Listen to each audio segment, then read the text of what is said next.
ಮಿತ್ರರೇ ನಮಸ್ಕಾರ. ಇದು ಟಿ ವಿ ವಿಕ್ರಮ. ನಾನು ಡ್ಯಾನಿ ಪೆರೇರ, ಹಳ್ಳಿ ಮೈಸೂರು.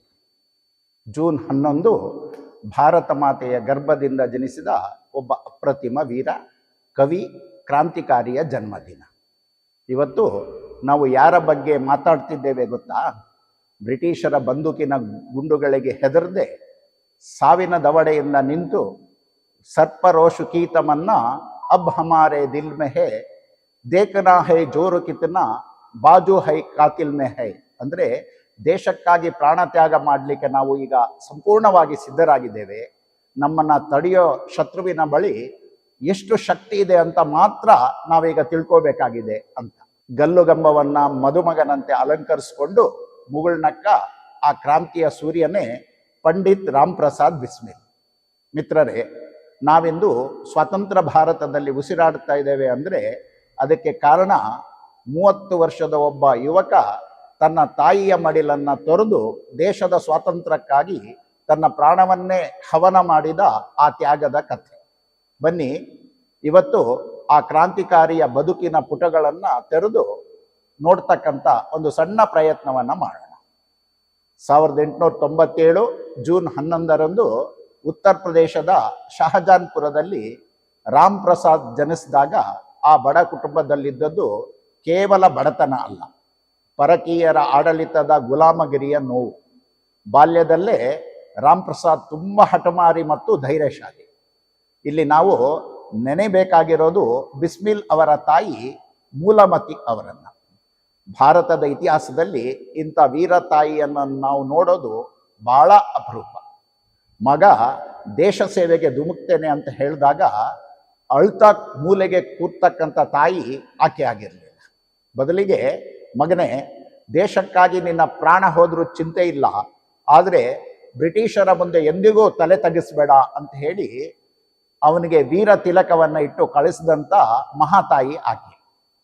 ರಾಮ್ ಪ್ರಸಾದ್ ಕೇವಲ ಕೈಯಲ್ಲಿ ಪಿಸ್ತೂಲ್ ಹಿಡಿದ ಕ್ರಾಂತಿಕಾರಿ ಆಗಿರಲಿಲ್ಲ. ಆತ ಕಾವ್ಯಲೋಕದ ಮಾಂತ್ರಿಕನಾಗಿದ್ದ. ಉರ್ದು ಮತ್ತು ಹಿಂದಿಯಲ್ಲಿ ಆತ ಬರೆತಿದ್ದಂಥ ಕವಿತೆಗಳು ಬ್ರಿಟಿಷರ ನಿದ್ದೆಗೆಡಿಸ್ತಿದ್ವು. ಆತ ತಮ್ಮ ಹೆಸರಿನ ಮುಂದೆ ಬಿಸ್ಮಿಲ್ ಅಂತ ಬರ್ಕೊಳ್ತಿದ್ದ. ಬಿಸ್ಮಿಲ್ ಅಂದರೆ ಉರ್ದುವಿನಲ್ಲಿ ಗಾಯಗೊಂಡವನು ಅಥವಾ ತಹತಹಿಸುವವನು ಅಂತ ಅರ್ಥ. ದೇಶದ ಗುಲಾಮಗಿರಿಯನ್ನು ಕಂಡು ಗಾಬರಿಗೊಂಡಿದ್ದ ಅವನ ಹೃದಯ ಭಾರತ ಮಾತೆಯ ಮುಕ್ತಿಯ ಬೆಂಕಿಯಾಗಿ ಮಾರ್ಪಡಿತು. ಸ್ನೇಹಿತರೆ, ಇವತ್ತಿನ ಸಮಾಜದಲ್ಲಿ ಮತೀಯವಾದವನ್ನು ಪೋಷಿಸಲಾಗುತ್ತೆ. ಆದರೆ ನಾವು ಬಿಸ್ಮಿಲ್ ಅವರ ಜೀವನದಿಂದ ಕಲಿಯಬೇಕಾದ್ದು ಅತ್ಯಂತ ದೊಡ್ಡ ಪಾಠ ಒಂದಿದೆ. ಅದಂದರೆ ರಾಮ್ ಪ್ರಸಾದ್ ಬಿಸ್ಮಿಲ್ ಮತ್ತು ಅಶ್ಫಾಕುಲ್ಲಾ ಖಾನ್ ಅವರ ನಡುವಿನ ಅಮರ ಸ್ನೇಹ. ರಾಮ್ ಪ್ರಸಾದ್ ಒಬ್ಬ ಆರ್ಯ ಸಮಾಜದ ಕರಾರುವ ಹಿಂದೂ ಪಂಡಿತನಾಗಿದ್ದ. ಅಶ್ಫಾಕುಲ್ಲಾ ಖಾನ್ 5 ಹೊತ್ತು ನಮಾಜ್ ಮಾಡ್ತಿದ್ದಂಥ ಧರ್ಮನಿಷ್ಠ ಮುಸ್ಲಿಂ ಯುವಕ. ಆದರೆ ಅವರಿಬ್ಬರ ಹೃದಯ ಬಡಿತಾ ಇದ್ದಿದ್ದು ಒಂದೇ ಹೆಸರಿಗೆ, ಅದು ಭಾರತ್ ಮಾತೆಯ ಬಂಧ ಮುಕ್ತಿಗೆ. ಅವರಿಬ್ಬರು ಒಂದೇ ತಟ್ಟೆಯಲ್ಲಿ ಊಟ ಮಾಡ್ತಿದ್ದವರು. ಒಮ್ಮೆ ಯಾರೋ ಅಶ್ಫಾಕುಲ್ಲಾ ಖಾನ್ರಿಗೆ ಕೇಳಿದ್ರಂತೆ, ನೀನೊಬ್ಬ ಮುಸ್ಲಿಮು, ಈ ಹಿಂದೂ ಕ್ರಾಂತಿಕಾರಿಗಳ ಜೊತೆ ಯಾಕಿದೀಯಾ ಅಂತ. ಅದಕ್ಕೆ ಅಶ್ಫಾಕುಲ್ಲಾ ಖಾನ್ ಕೊಟ್ಟ ಉತ್ತರ ಇವತ್ತು ಕಣ್ಣಲ್ಲಿ ನೀರು ತರಿಸುವಂಥದ್ದು. ರಾಮ್ ಪ್ರಸಾದ್ ನನ್ನ ಅಣ್ಣ ಮಾತ್ರ ಅಲ್ಲ, ನನ್ನ ದೇಶದ ಮುಕ್ತಿಗಾಗಿ ದೇವಲೋಕದಿಂದ ಬಂದ ದೂತ. ನಮ್ಮ ರಕ್ತದ ಬಣ್ಣ ಬೇರೆ ಇರಬಹುದು, ಆದರೆ ದೇಶಕ್ಕಾಗಿ ಹರಿತಕ್ಕಂಥ ರಕ್ತದ ಗುರಿ ಮಾತ್ರ ಒಂದೇ ಅಂತೆ. ದುರಾದೃಷ್ಟ, ಇವತ್ತು ನಮಗೆ ಅಶ್ಫಾಕುಲ್ಲಾ ಖಾನ್ ಈ ದೇಶದ ಆದರ್ಶವಾಗಿರದೆ ಟಿಪ್ಪು ಸುಲ್ತಾನ್, ಒಸ್ಮಾ ಬಿನ್ ಲ್ಯಾಡೆನ್, ಗಜ್ನಿ, ಗೋರಿ, ಬಾಬರ್, ಔರಂಗಜೇಬರಂತ ದುರುಳರು ಆದರ್ಶ ಆಗ್ತಿದ್ದಾರೆ. ಹಾಗಾಗಿ ಮತೀಯ ಸಾಮರಸ್ಯ ಹಳ್ಳ ಹಿಡಿದಿದೆ. ರಾಮ್ ಪ್ರಸಾದ್ ಮತ್ತು ಅಶ್ಫಾಕುಲ್ಲಾ ಖಾನ್ ಇವರಿಬ್ಬರು ಸೇರಿ ಕಟ್ಟಿದಂತಹ ಸಂಸ್ಥೆಯೇ ಹಿಂದೂಸ್ತಾನ್ ರಿಪಬ್ಲಿಕನ್ ಅಸೋಸಿಯೇಷನ್. ನಂತರ ಇದೇ ಸಂಸ್ಥೆಗೆ ಚಂದ್ರಶೇಖರ್ ಆಜಾದ್, ಭಗತ್ ಸಿಂಗ್ನಂಥ ಸಿಂಹಸ್ವರೂಪಿ ಯುವಕರು ಸೇರಿಕೊಳ್ತಾರೆ. ಕ್ರಾಂತಿ ಅಂದರೆ ಸುಮ್ಮನೆ ಆಗೋದಿಲ್ಲ, ಅದಕ್ಕೆ ಆಯುಧಗಳು ಬೇಕು, ಹಣ ಬೇಕು. ಬ್ರಿಟಿಷರ ವಿರುದ್ಧ ಹೋರಾಡಲಿಕ್ಕೆ, ನಮ್ಮ ದೇಶದ ಬಡವರ ಹಣವನ್ನು ಕದಿಲಿಕ್ಕೆ ಬಿಸ್ಮಿಲ್ ಇಷ್ಟಪಡಲಿಲ್ಲ. ಅದಕ್ಕೋಸ್ಕರ ಆತ ಒಂದು ಅದ್ಭುತ ಯೋಜನೆಯನ್ನು ರೂಪಿಸಿದ. ಅದುವೇ ಕಾಕೋರಿ ಜೈಲು ದರೋಡೆ.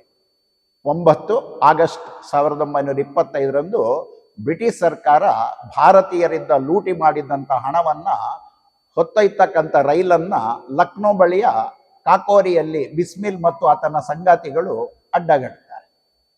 ಕೇವಲ 10 ಜನ ಕ್ರಾಂತಿಕಾರಿಗಳು ಇಡೀ ಬ್ರಿಟಿಷ್ ಸಾಮ್ರಾಜ್ಯದ ಖಜಾನೆಯನ್ನು ಲೂಟಿ ಮಾಡಿ ಯಶಸ್ವಿಯಾಗ್ತಾರೆ. ಇದು ಬ್ರಿಟಿಷರ ಅಹಂಕಾರಕ್ಕೆ ಬಿದ್ದಂಥ ಕೊಡಲಿಪೆಟ್ಟು ಆಗುತ್ತೆ. ಆದರೆ ದುರದೃಷ್ಟವಶಾತ್ ಕೆಲವೇ ತಿಂಗಳುಗಳಲ್ಲಿ ಬಿಸ್ಮಿಲ್ ಮತ್ತು ಆತನ ಸಂಗಾತಿಗಳನ್ನು ಬ್ರಿಟಿಷ್ ಪೊಲೀಸರು ಬಂಧಿಸ್ತಾರೆ. ಜೈಲಿನಲ್ಲಿ ಬಿಸ್ಮಿಲ್ಗೆ ಕಿರುಕುಳ ನೀಡಲಾಗುತ್ತೆ. ಕಬ್ಬಿಣದ ಸರಪಳಿಗಳಿಂದ ಬಂಧಿಸಿ ಉಪವಾಸ ಇಡಲಾಗುತ್ತೆ.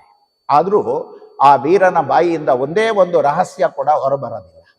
ನ್ಯಾಯಾಲಯದಲ್ಲಿ ಆತನಿಗೆ ಗಲ್ಲು ಶಿಕ್ಷೆ ಪ್ರಕಟವಾಗುತ್ತೆ. ಅದು 1927 ಡಿಸೆಂಬರ್ 18 ದಿನ. ಗಲ್ಲಿಗೆ ಇರ್ತಕ್ಕಂಥ ಮುನ್ನ ದಿನ ಅದು. ರಾಮ್ ಪ್ರಸಾದ್ ಬಿಸ್ಮಿಲ್ ಆತನನ್ನು ನೋಡಲಿಕ್ಕೆ ಆತನ ತಾಯಿ ಜೈಲಿಗೆ ಬರ್ತಾಳೆ. ಮಗನನ್ನ ಗಲ್ಲಿಗೇರಿಸುತ್ತಿದ್ದಾರೆ ಅನ್ನೋ ಕಲ್ಪನೆಯಲ್ಲೇ ಸಾಮಾನ್ಯ ತಾಯಂದಿರ ಹೃದಯ ಹೊಡೆದು ಹೋಗಬೇಕಾಗಿತ್ತು. ಆದರೆ ಆಕೆ ಮಹಾತಾಯಿ ಜೈಲಿನ ಕೋಣೆಯ ಮುಂದೆ ನಿಂತು ಆಕೆ ಬಿಸ್ಮಿಲ್ ಕಣ್ಣಲ್ಲಿ 2 ಹನಿ ನೀರು ಇಣುಕಿದಾಗ ತಾಯಿ ತಕ್ಷಣ ಗದರಿಸ್ತಾ ಹೇಳ್ತಾಳೆ, ಮಗು ರಾಮ್ ಪ್ರಸಾದ್, ಸೂರ್ಯ ಮುಳುಗದ ಸಾಮ್ರಾಜ್ಯಕ್ಕೆ ನನ್ನ ಮಗ ಸವಾಲ್ ಹಾಕ್ತ ಅಂತ ಹೇಳಿ ನಾನು ಖುಷಿ ಪಡ್ತಿದ್ರೆ ನಿನ್ನ ಕಣ್ಣಲ್ಲಿ ಕಣ್ಣೀರ? ಸಾವಿಗೆ ಹೆದರಿ ನೀನು ಕಣ್ಣೀರು ಹಾಕೋದಾದ್ರೆ ಈ ದೇಶದ ಯಾವ ತಾಯಂದಿರು ತಾನೇ ಕ್ರಾಂತಿಕಾರಿ ಮಕ್ಕಳಿಗೆ ಜನ್ಮ ನೀಡ್ಲಿಕ್ಕಾಗುತ್ತೆ? ನೀನು ಅಳೋದಾದ್ರೆ ನಾನು ನಿನ್ನ ಮುಖ ನೋಡೋದಿಲ್ಲ ಅಂತ ಹೇಳ್ಬಿಟ್ಲಾಕೆ. ಆಗ ಬಿಸ್ಮಿಲ್ ಮುಗುಳ್ನ ಹೇಳ್ತಾನೆ, ಇಲ್ಲಮ್ಮ, ಇದು ಸಾವಿನ ಭಯದ ಕಣ್ಣೀರಲ್ಲ. ಮುಂದಿನ ಜನ್ಮದಲ್ಲೂ ನಿನ್ನ ಹೊಟ್ಟೆಯಲ್ಲೇ ಮತ್ತೆ ಹುಟ್ಟು ಬರಲಿಕ್ಕೆ ಸಾಧ್ಯವಾಗುತ್ತದೋ ಇಲ್ವೋ ಎಂಬ ಭಾವುಕತೆಯ ಕಣ್ಣೀರಿದು. ನಿನ್ನ ಮಗ ಎಂದಿಗೂ ಹೇಡಿಯಾಗಿ ಸಾಯೋದಿಲ್ಲ ಅಂತ ಹೇಳ್ತಾನೆ ಗದ್ಗಿತನಾಗಿ.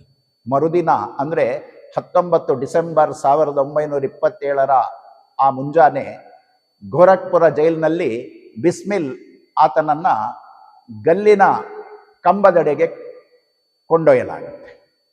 ಆತ ಜೈಲಿನ ಕಾರಿಡಾರ್ನಲ್ಲಿ ನಡೆದು ಹೋಗ್ತಾ ಇದ್ರೆ ಇಡೀ ಜೈಲಿನ ಕೈದಿಗಳು ಕಣ್ಣೀರು ಹಾಕ್ತಾರೆ. ಬಿಸ್ಮಿಲ್ನ ಕೈಯಲ್ಲಿ ಅವತ್ತು ಭಗವದ್ಗೀತೆ ಇರುತ್ತೆ, ಮುಖದಲ್ಲಿ ಮದುಮಗನ ಕಳೆ ಇರುತ್ತೆ. ಬ್ರಿಟಿಷರು ನಿನ್ನ ಕೊನೆಯ ಆಸೆ ಏನು ಅಂತ ಕೇಳಿದಾಗ ಆತ ಹೇಳ್ತಾನೆ, I wish to downfall of British empire ಅಂತ. ನಾನು ಈ ಬ್ರಿಟಿಷ್ ಸಾಮ್ರಾಜ್ಯದ ವಿನಾಶವನ್ನ ಬಯಸ್ತೇನೆ.